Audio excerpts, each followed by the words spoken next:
చాలా చక్కగా ప్లాన్ చేసావు నువ్వు. ఇంత మంచి ఐడియా నీకెలా వచ్చింది?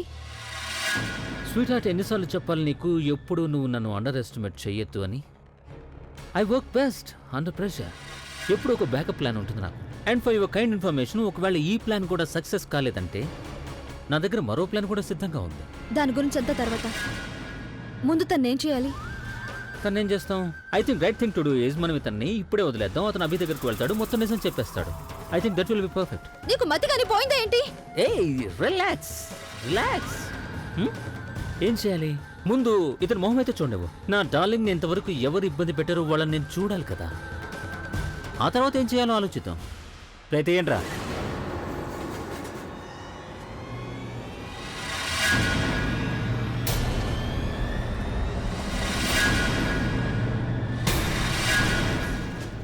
నిఖిల్,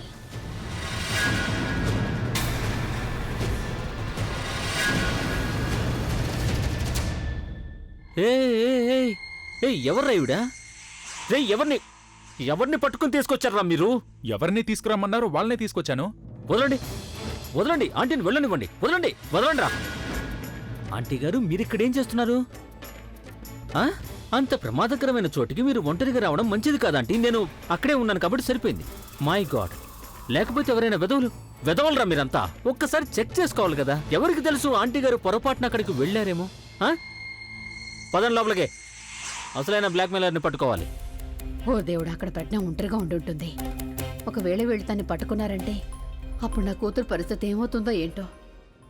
డార్లింగ్, నేను ఇద్దరు మనుషుల్ని నీతో పాటు ఇక్కడే ఉంచుతాను, ఓకే?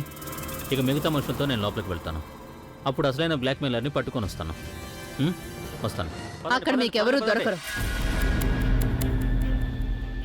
మీరెక్కడికైతే వెళ్తున్నారో అక్కడ ఎవరూ లేరు. తనుకి బ్లాక్మెయిల్ చేస్తూ ఫోన్ చేసింది ఎవరో కాదు, అది నేను. అదే మీరా? ఎందుకు జోక్ చేస్తున్నారు మీరు? నేను జోక్ చేస్తున్నానా? జోక్ అయితే నువ్వే చేస్తున్నావు. బంధాలని, నమ్మకాలని. ఎవరినైతే పెళ్లి చేసుకోబోతున్నావో వాళ్ళకి అబద్ధం చెప్పావా? అరే, ఇతనితో సంబంధం పెట్టుకున్నావా? అలాగే ఇతని బిడ్డకి నువ్వు అతని పేరు ఇవ్వాలనుకుంటున్నావు, అది కూడా అబద్ధం చెప్పి పెళ్లి చేసుకోవాలనుకుంటున్నావు. నువ్వు మరీ ఇంత బరి తెగిస్తావని నేను ఎప్పుడూ అనుకోలేదు. అరే, నువ్వు ఇతనితో సంబంధం పెట్టుకున్నావు, ఇతని బిడ్డకి తల్లివి కాబోతున్నావు, కానీ ఆ నింద మొత్తం నువ్వు అభి మీదకి తోసేసావా?